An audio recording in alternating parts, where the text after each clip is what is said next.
Showing celebrity interviews live from the Grotto with Greg Hanna. Greg, what's going on, man? How are you? I'm doing fantastic, Neil, and I'm so excited to talk to our next guest. All right, so we have Mary Amons, formerly of the Real Housewives of DC. Mary, long time no talk. We did a radio interview years ago, became great friends, and I said, I'll finally bring you on camera. But go ahead, Greg, with your first question for Mary. Hey, Mary, it's great to meet you. Looking back at your time at the Real Housewives of DC, what moments stand out to you most, both the glamorous highlights and the behind-the-scenes reality viewers that we didn't see? I would say the thing that stands out the most is that we didn't know, or none of us knew, that the Salahis were going to crash the White House. No one had any idea. I think our producers were suspicious, which is why they ended up breaking the fourth wall and including our production team on camera with them asking for the invite. But yeah, that is definitely the thing that stands out the most. Things that you didn't see or we didn't see or didn't know was going on underneath.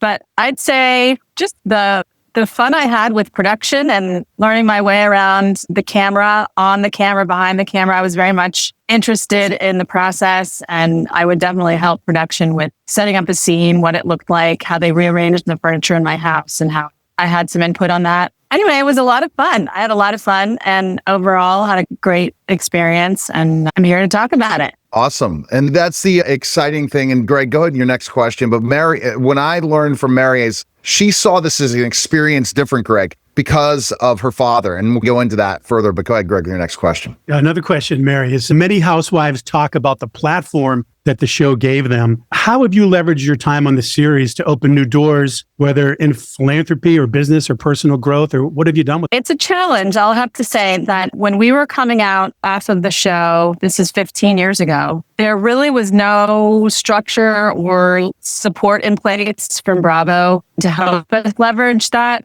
exposure. Not to mention that we were canceled. Things that were being held for us were dropped pretty quickly. But I did my best to try to leverage some opportunities. And that's how I got to know Neil. Worked with Neil on a couple of different experiences and projects. But overall, I just decided that I wanted to focus on my business, my design business. And eventually, and it's still something I very much would like to do, is to build a lifestyle brand. But there were a lot of other things that sort of came in between where I was and where I am now. I feel ready. I feel like I've grown a lot just professionally and personally. And I'd really like to be able to launch that within the next year or so. And Mary, what happens is it's a whirlwind, especially only having one season. If you had multiple seasons, it would have been a different story. And the way they've prepared people for this is so far different because social media was really not as popular as today, and how you can build your own lifestyle brand immediately from television. And I wonder if how television is going to go now with streaming. So the next group of crew will not have that opportunity of being known and seen. Yeah.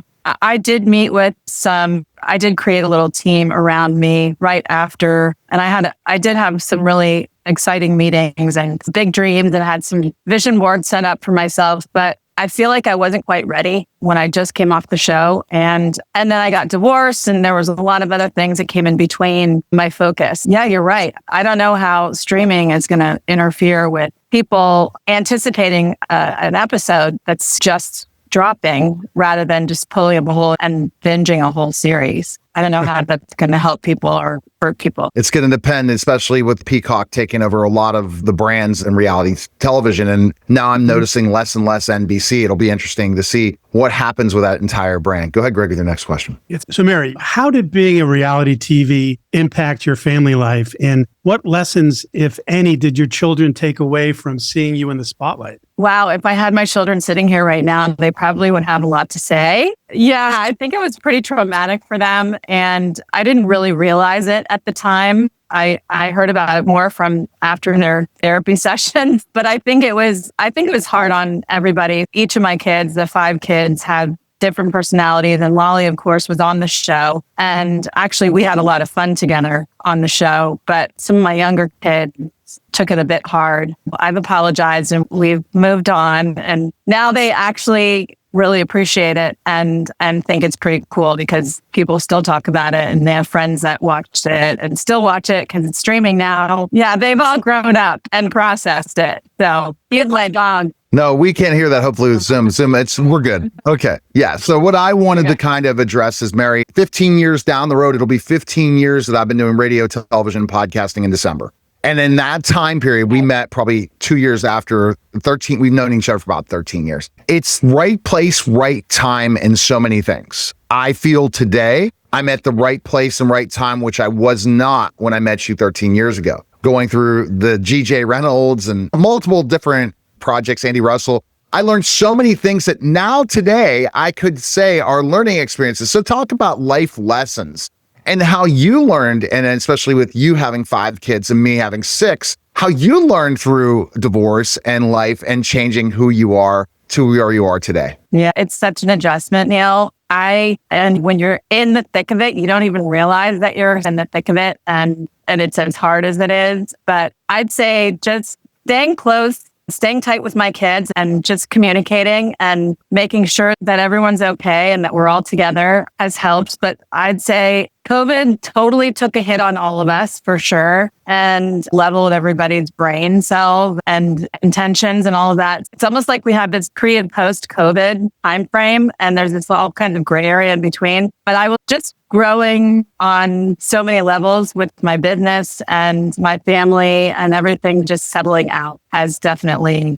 helped me get to where I am now to grow my business, because that's happening. So beside the design, do you have any other projects like in philanthropy or anything else that you're working on right now? I'm always active with the community, and I was living in Dallas for a while. I've had to put it out there that I'm back in DC, and then COVID happened and nobody was doing anything. So now is about, just in the last year, I've been getting active with some of the charities around DC and still going to Dallas for work and active in some philanthropical organizations there too. But overall, I'm really focused on my design business, and I have a new relationship that's budding with Baker Furniture, which is very exciting. And I'm going to be doing a talk this month, actually, at the Washington Design Center Fall Market Day. I'm going to be in a talk with Baker Furniture about timeless design. Lots of really exciting things are happening. And also, the 15-year anniversary of our show airing, there was a full-page article in Us Weekly, the beginning of August, that has got some eyes back on us. I'm going to really try to focus on getting some things out there with this new exposure. Why wouldn't you do an event? This is me. That's why I came into your life. Why don't you do an event reunion thing with signings and everything? So many people are so big on the Real Housewives. It doesn't matter who it is. The thing is that we all live in different places now. And Andy, I have really levered hard. We're pressing Andy hard over the last few years to have us just on Watch What Happens Live, to have whoever is able to show up and have a little mini reunion on his show. But Kat now lives in Europe, so that was hard to figure out the logistics of. Mikkel has me blocked. She doesn't want anything to do with, I don't think, any of us. And then Stacey has gone very private. She's not even on social media. It really would be just Linda, Kat, and myself that would get together and do that. And we've talked about, in fact, Kat, I just heard this morning that Kat is stateside and we're going to get together. So maybe we'll do some sort of Instagram Live or Facebook Live or something to get together and show that we still are fun. All right. Okay. All right. You're going to have to find out, Mary, in our backdoor talks about events and different things. You're still recognized. You're still known. You're interesting. Definitely a way to utilize the brand too. But go, Greg, I guess we're going to get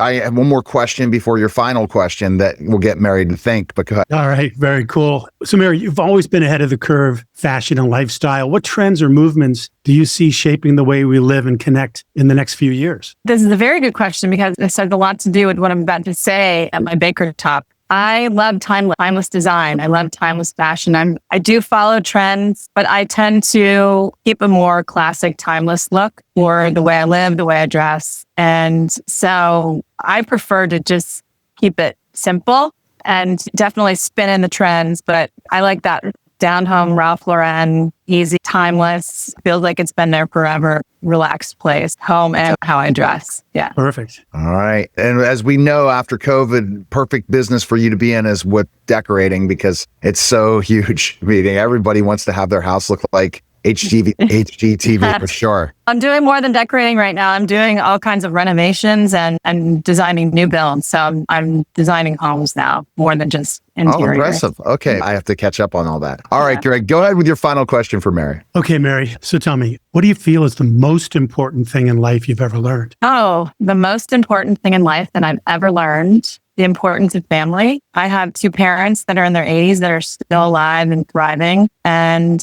the older I get and the older they get, I just am so grateful for time with family and a peaceful existence with my family. And so, yeah, it's family. Excellent. Awesome. It was great to catch up. And what would you say to your fans last? See, this is it now, because I know for a fact, I saw the article you texted me. I could go to Peacock and catch up on watch the entire season of the Real Housewives of DC. Vanessa and I are going to watch it. And because again, reality television, totally different story. Remember then the New York and then everything else. And now the brand is unreal. What would you tell your fans now?